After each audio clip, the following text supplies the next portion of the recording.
companies. Excuse me. President of the South Dakota Broadcasters Association. He lobbies for those groups and the American Petroleum Institute and the firefighters. 2015 was his 25th legislative session, so he'll have a lot to offer us today. Our second speaker is Patrick Weber. Patrick serves as the Deputy Policy Advisor for the Chief of Staff and the Director, Chief of Staff for Tony Van Heusen, Chief of Staff, and for Nathan Sanderson, the Director of Policy and Operations. Before joining the Dugard administration in 2013, Patrick served on the Board of Regents for 3 years and worked for the Dugard for governor campaign. So please welcome Patrick Weber and Steve Bullard.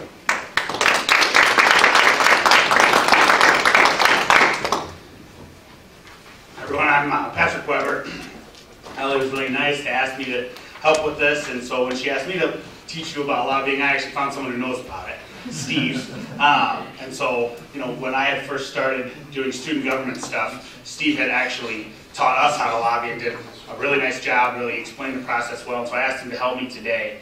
We'll kind of be pretty fluid. We don't have a PowerPoint or anything. We want to just kind of run through the process before and during session. We'll kind of bounce back and forth. I'll kind of cover, if you work in an agency, what that process will look like from the Gov's office. And then Steve can cover that for if you're a private attorney and you're actually a real lobbyist, what that process might look like. And so we'll kind of bounce back and forth. We're trying to be fluid, and so if you have questions, raise your hand at the time. We'll take questions as we go along. So if you're wondering about anything or want to ask for specifics on something, please just raise your hand and ask that question right then. But with that, we'll kind of get started and have Steve give you a little context about legislative session and how this all works.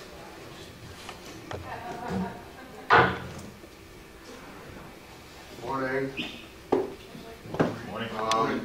Congratulations and thanks to all you for coming out and doing this and participating. It's a big deal, and it's the beginning of a long road for you. So we've got about 40 minutes, what Ellie asked, so we're going to try to do this fast. We're going to jam an awful lot of stuff into 40 minutes. We didn't really bring PowerPoints. I handed out a sheet, How a Bill Becomes Law. It looks real similar to what we learned back in government class in high school all those years ago. It's topical because it comes out of the legislative handbook. So it's one that they give to the legislators, about a 290-page document that they give to them all when they arrive. So we're going to do that. We've done that. It's kind of like a play-by-play and a little bit of color. What I'm going to do first is try to demystify the session and the legislators a little bit. And I can do that pretty quick for you. And then, like Patrick said, he's going to talk about process inside. I'm going to talk about process outside. And we're going to take it back to where when the legislature begins and take you through the process at that time. So, like I said, I'll apologize in advance for speaking quickly, but there's a lot of material there. And it's really, last year was my 25th legislative session. I kind of started out as one of the young guys, and then I was kind of one of the old guys and the young guys, and then I was kind of one of the young guys and the old guys, and now I'm just old. But it's a hell of a process, and it's an astonishing place with it filled with a lot of really great people that are really busting their tail to be good civil public servants for South Dakota. And by and large, they land in the right place. All the best stories are flaming disasters, which there's plenty of those, but by and large, they land in the right place. So let's talk about them a little bit. There's 105 legislators. South Dakota is divided into legislative districts. 35 legislative districts. So there's one senator for each district. There's 2 representatives for each district. Every 10 years after a census, we get together and they redistrict. So there's about 23,000 people in each legislative district. They start up in the northeast corner and they come down and then they go back up and then they come down and then they go to the west. By law, they're required to respect political geographies and boundaries as best they can. So that means that a city remains a city. They try not to break in to districts. You have to. If you're doing 23,000 per, do the math. How many districts does that give you in Sioux Falls? But it means that Pierre remains in a district as best they can. So you respect that as best you can. They also try to respect the rivers and the land. So 23,000 in a district. Comes across the state. Figure them as a microcosm of yourself. I don't know what we've got here this morning, but there's 105 of them. Morning, Deborah. There's 105 of them, and they're pretty representative South Dakotans. You've got cowboys, you've got assholes, you've got brilliant people, you've got rednecks, you've got prima donnas. The only thing they really have that's probably different is you're distinguished, and you're all attorneys, they've all got egos. And I don't say that in a bad way. It takes, you know, imagine tomorrow you're running for class president. Well, that's what they are. So you have to have an ego to have enough strength to put yourself out there that people say no.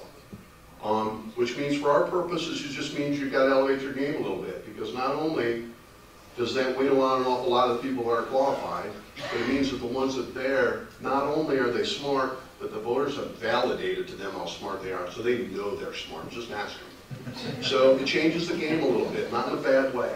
And South Dakota's a little bit different too, because they're part-timers. The Constitution lets us go 40 days, so they schedule 38. So in South Dakota, as like with everybody's house, that's a 40-day deal, so they pay them part-time. I don't know what you think, the glamour and the stuff that comes along with it. They get $12,000 for those 2 years that they serve. So you get $105 a day per diem, but that's it. So nobody's in it for the money. And that's one of the biggest differences between South Dakota and between DC, is that because they've all got, because they only serve part-time, they don't have real jobs, because you don't make a living in our legislature. It also means that they're home most of the time, so they're approachable. You can get to them. They do more Cracker Barrels, so you can come up to them. So they're constantly engaged with everybody back home, so they're accountable. And they're not career politicians, and they're not doing it for a living, and they're affected by everything we do, and they do. So they've got kids in school, so state aid matters. We've got the weekend, we're hunting this weekend, so the stuff we do in Game Fish and Park matters. I mean, things matter to them and it affects them. So it affects them differently, and so the outcomes come different. So with that particular group, with them, we're going to get into the politics of it a little bit, but I sat down, and this would be absolutely unofficial because some of the titles are amorphous. But that part-time thing also lends itself to certain different categories of people, occupations, professions, and that would make sense to you. By my count, unofficial, you got 26 professionals in the legislature, 25 business owners, 18 retired, 16 farmer ranchers, 10 lawyers, 5 out of healthcare, 3 pastors, a couple economic development pros, and then Nancy Rasmussen lists herself as a homemaker, which isn't quite as hip as it used to be. But point being that of the 105, half of them are in business. And so it's a case of knowing your audience. You got to know where they come from, and you know what their predispositions are, you know where they come from and their perspective. So as you're coming in to be a lobbyist, and we're going to be out working the legislature, get a sense of context, and that's really all it is for you. You know your clients, you know your case, you know the issues, you know the history, you know the backgrounds. It's the same thing in the legislature. So you've got a quarter of them are business owners, and a quarter of them are professionals of one kind or another. So half of them are in that business. So it just tells you. And also in 18 retired, 16 farmers. Used to be dominated by farmer ranchers, as you would expect. As the South Dakota geography changes, the politicians, the numbers change, it means that people go to Sioux Falls, it means that 23,000, it means the districts just get bigger out here in the middle of the state. So it means the representation is moving more to the cities than in the past. So it just means that we don't have as many Aggies as we used to. So for that group, and I'll give you a couple more things, and we'll let Patrick do process. For that particular group, with those particular abilities, one thing that has changed a lot, but it really didn't change anything, and I'll explain that, is term limits. South Dakota's got 8-year term limits. They're 2-year terms for both the House and the Senate. Every 2 years, everybody's up. So we didn't stagger them, and we don't have them, so everybody's up every 2 years. So term limits, 8 years at a side. Now you go back and forth. Now the reason that didn't change anything is we did that ostensibly to get for our Congress people. What that's done is that term limits imposed in the executive branch and the legislature means that nobody's around forever, or at least it's harder than it used to be because you're going back and forth in the legislature. But what it really means for them, before term limits were passed, we used to turn over 20 to 30% of the body every 2 years. So you can do that math, 20, 30, 40 every 2 years turnover. After term limits, the numbers haven't changed. So the turnover is essentially the same after the term limits. So in that sense, it didn't affect anything. But what it affected, and the single biggest change, and that's going to kind of take into where Patrick and I are going to go, is that think about a body of 105 that are really steeped in the issues, that are well versed in the issues. And every 2 years, you're carving off 20% of them, 30% of them. So you're taking 30, 40 of them out. Well, most of the times they're the most senior members. So a lot of times they're the ones with the knowledge. So they're the ones, so in the old days, and I can say old days because I was around for the old days, in the old days you really only had to work 5, 10 people because you could work leadership and you could work committee chairs. Because you worked Gordon Peterson, who ran Transportation Committee for almost 20 years. Nothing went throh transfer without Gordon being all over it, or knowing everything about it. In the old days, George Shannard, you worked George Shannard in the Senate, the majority leader, and Shannard ran everything. Everything. So you worked the leadership and you worked the committee chairs. So for our purposes, what the term limits has done is you carve out your most senior, your most knowledgeable, your most historic members, and so that institutional memory is gone with that. So what that does is places more emphasis and probably more importance on the rest of us, on the lobbyists, and on the people who work for the state. Because you've got an awful lot of lobbyists who work for the state. And you've got an awful lot of agencies that are around, that are going to be around well, were here before, going to be here well after those legislators.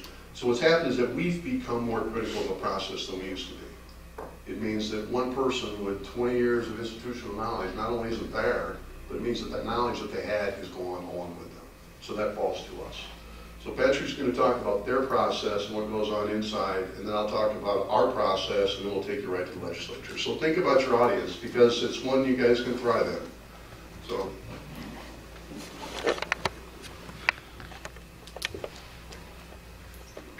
We'll run through kind of, some of you might work in agencies or would eventually work in agencies, kind of run through inside state agencies, inside state government, what the timeline for legislation looks like before session. We'll kind of do before session as a person in state government, before session as a lobbyist, and then we'll do during session as both those different people.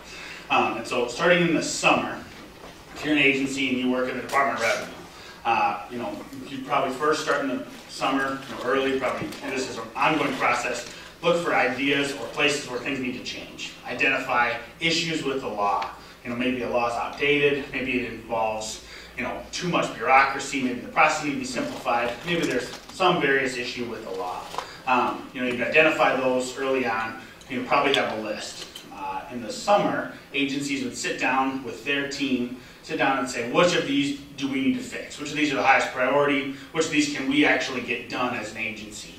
We probably can't carry 40 bills this session, so let's identify the 5 or however many that we think are the most important, that are really the major issues that we think are holding back state government or holding back the state as a whole. That team gets together, works with it, and then begins, I think, a really important process, and I think one that's lost that a lot of people don't see, and that's stakeholder engagement. Right? So if you're the Department of Revenue and you're working with taxpayers, you need to make sure that if you're dealing with some process with taxpayers, we need to involve taxpayers. It's really important for agencies and for the governor's office to understand exactly what the ramifications of the law might be and what impacts that law might have on those people that aren't in state governments. I'll give you an example. With criminal justice reform, was with the Department of Corrections, the Unified Judicial System, the governor's office, all hands on deck inside state government that had to do with the adult criminal justice system. That went forward, but the main part of it and the way that started was a huge stakeholder engagement. Let's go meet with all the people who work with the criminal justice system. Let's understand what problems they see with that system that maybe we don't see as people who run the jail, people who run the prison, or even prosecutors, or whatever. We really need to understand it from a lot of different angles to make sure we really understand the problem as a whole. So an agency would do that in the middle of the summer, throughout later in the summer. That lends itself then to the actual drafting of legislation. So then there's kind of a more formal process that involves the governor's office, and so it's called an action issue process. That's what we call it. And so what that would involve is, if you're the Department of Revenue, we have this fix. We think it's going to make, it's going to make some change in the law about how taxes are collected at casinos or whatever it might be. Come forward. We're going to, we have this bill. So then what happens in about August? We have formal drafting of that legislation and communication, really, as an agency with the governor's office, who's going to kind of be the central head of what happens with these action issues if you're in a state agency. And so in August, there's pretty formal conversations between the governor's office and that agency going into September. And then actually in October, the governor's office starts a process where we have all of the agencies, and we're in the middle of this right now, all of the bills agencies want to, or think they want to do. They have actual formal language for all those bills. They have kind of a memo drawn up on every single one of those bills explaining what's the problem, what's going to happen, why we want to fix it, how this bill fixes it, what will happen if this bill doesn't pass. Explaining all of that, the governor's office then starts its own kind of review process. We sit down, have a series of meetings. We make a recommendation to the governor on every single one of those bills, and then the governor reviews all of those bills, reviews the information that came from the agency, and then reviews the recommendation from our legislative task force that looks at exactly what it is, and then the governor gives an up or down vote. So we have a few options what we're going to do with those bills. You can just have it be an agency bill. The agency can ask a committee to introduce it on their behalf, and then the agency is the primary person responsible for it. Maybe if it's a bigger issue, or if it's one where the agency wants more help from the governor's office, it might become a governor's bill. So then the governor would specifically put that bill in himself, and it would be a governor's bill. And on any legislation, you'll see at the top sponsors. That might be legislators who put it in. It might say which agency it's from, and it might say the governor. Another option would be if maybe this is an issue that was raised by a legislator. Maybe the best option is we've worked with that legislator, we've helped them on this legislation. We're going to now, that legislator is going to be the prime. We're going to help them do that bill. So you have a few different options for what we're going to do with that, but it really helps us to understand exactly and manage kind of workload throughout session. You want one agency that has 2 people who work in the legislature to have 40 bills. You really need to manage workload and make sure that agencies aren't overwhelmed. And we have agencies that work more with the legislature and ones that work less. The Bureau of Information and Telecommunications does very little with the legislature. The Department of Revenue does a ton. Because any bill that a legislator introduces that has to do with revenue that comes into the state, the Department of Revenue is going to have to review that and really understand that bill. And so you have a wide variety of issue areas that different agencies would work on, but that really is the process from inside state government of exactly how that happens. Then if you want to, there's obviously the other part of this, which is the budget, right? You have all this part about money. Oh, did you have a question? I'm sorry, maybe I missed it. Oh.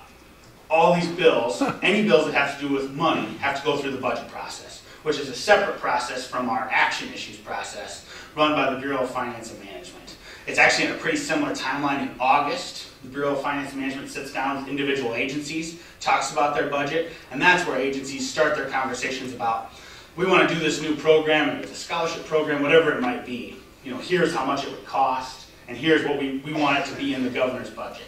So then, in about November, governors and his team sit down and actually build his budget, which he unveils in December.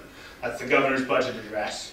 That is the start of the budget process. The governor's budget is where the budget process starts. The governor introduces his budget on day 1 of the session, and then the Appropriations Committee really takes over from there.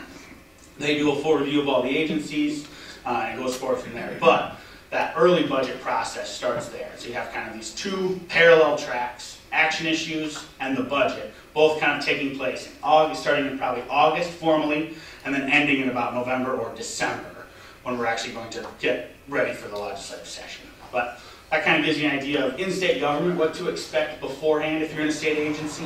And then I think Steve will give you a little idea of what that looks like as a private lobbyist.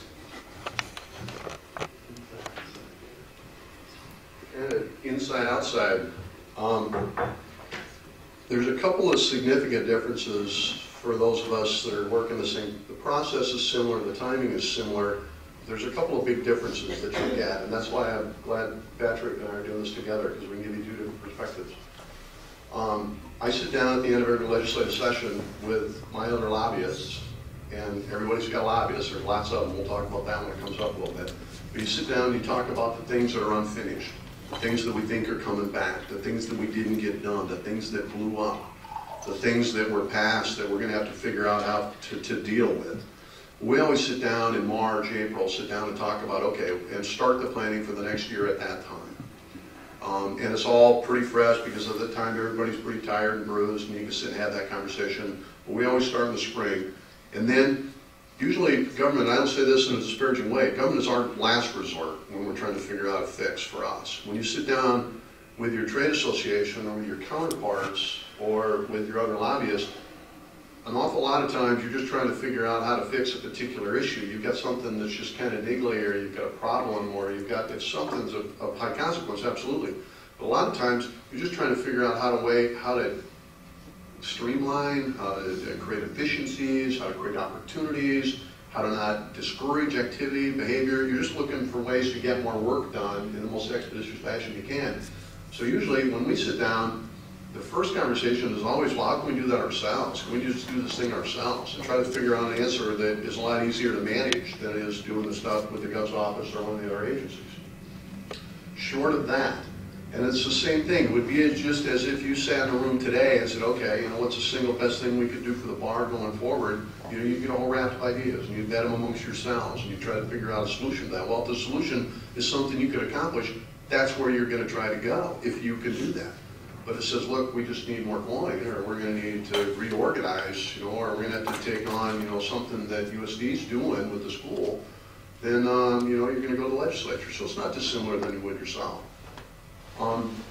If we come to the conclusion that, look, it's going to take a law change, a lot of times there's administrative law changes that you're not going to have to do to the legislature. So that's always, you know, it's like anything else, you solve it close to home as best you can. If we can do stuff regulatorily, then we do where we can. Short of that, if we know we're going to have to change the law, then a couple things happen, which are probably the most significantly different. Is the first one is that, and not saying they don't, we've got to vet everything as well, but we're going to need a champion. Because you see in your little sheet how a bill becomes law, what Patrick has got, what the agencies have got, he talked about how the different, you know, there's different opportunities for them to turn ideas into law. For us, we don't do that unless you got somebody that wants to carry it. I can't introduce a bill, but I can talk my senator into introducing the bill. Now, they're not going to do that if they don't care, or if they don't have the stake, or they don't have an interest, or their district doesn't have an interest. So probably the single biggest thing from the outside is that we don't do anything without a champion. And realistically for us at this time, like I said, old guy, right now you don't do anything without the R's, because you've got dominate R's. You know, it's 27-8 in the Senate, and it's 58-12 in the House, Republican Democrats. So you're not doing it without the R's today. So, you know, I was around when we had the D's. So you've got to have relationships on both sides. But you have to have a sponsor, you have to have a champion, you have to have somebody to take an interest in it, because that individual usually takes a fairly significant role in gathering other sponsors. They're going to take a significant role during the process. So a lot of times we're sitting and have that conversation amongst ourselves. Congratulations, we've got this, you know, sensational idea, but then what the hell do you do with it? Or who do you hand it to? Or what do you do? Or where's the genesis of it? So that'd probably be one of the biggest single outside differences for us. But the timing's kind of similar. We probably get pushed a little later than that, because what will happen is that as we're vetting, as we're identifying people, then there's always a jousting match with the agencies, which is a lot of fun, because everybody wants everybody else to do the work. And that's not unusual either. I've got a couple of them going on right now, where you know that the change is largely technical, but there's always controversy. There's always people on both sides, and you know, and they're always well-meaning, and a lot of times, you know, they're always sincere. But there's always two sides. Everybody's got a story. Everybody's got an issue. So a lot of times, if we can identify a fix, or we can identify a problem with a fix, then we go back to the agency, because usually we're working with those individuals too, and we say, hey, how about this? And they go, oh yeah, great idea, we're not doing it. Because that happens a lot. Or if it's a really great idea and they want the credit, or it's able, then an agency will pick it up and we'll jam an issue into the action issue process, and congratulations, it's theirs. And I've done that. Because a lot of times, you know what the solution is. And if you don't have a lot of opposition, when Patrick said that the one-pager on the action issues, you know, he's right on. It talks about financial consequence, but it also identifies opponents and proponents and impact, because they want to know what they're walking into, because you want to know what your context is. Well, if you've got an issue that everybody's pretty much agreement, and there's going to be it's going to be kind of a love fest when the deal goes on, then it's not much controversy. Then we've horned bills into the action agency process, because we've gone to the agency and said, look, you guys ought to be doing this, and everybody's going to love it. And they get that. Because, you know, I lived in Pierre for a long, long time. You know, the people that work for Pierre, work for the state government, and work for you all. You probably know taxpayers yet, maybe soon. But the people that work in the agencies are sensationally good people. And they work their ass off, and they're good-hearted people. So if there's a solution you can hand to them, they will take that solution. Most of the time, It's just more work for them because they've got a lot of stuff going on, and here you go. And just like anybody else, the legislative process is a challenge. So if they're not comfortable with the legislature, or their bosses said, look, we don't have that much of a staff, so we're only taking 3-4 bills on, you're number 7, congratulations, we just don't have the bandwidth, and you guys may not take it on yourself. But from the outside in, we try to use the agencies whenever we can, because not only can you get them to help with the process and for them to do some of the heavy lifting, but then when they stand up and talk about the merits of what they're doing, I can stand up and say, yeah, these guys are fabulous, this is really good work, and then we just all stand down, and you get out of there. And you can kind of expedite the process, and we do that whenever we can. Most of the time they say, look, good idea, we're not doing it, knock them dead. We'll come up and maybe support you, and that happens too. So it's easier for us on the outside. We and Patrick and I were talking, we didn't bring our badges along. Outside lobbyist, white badge, it's cheap, but it means that somebody's empowered me to speak for the organization. I can't go up and speak on behalf of the South Dakota Electric Utility Companies unless the chairman of the organization signs a lobby disclosure form that essentially identifies me as the lobbyist and puts himself on record as somebody that would essentially be accountable for what I'm doing. I mean, you are, I am, because they write the checks. At the same time, I can't do that unless I've got an official position with that organization. Patrick's the same way. He doesn't walk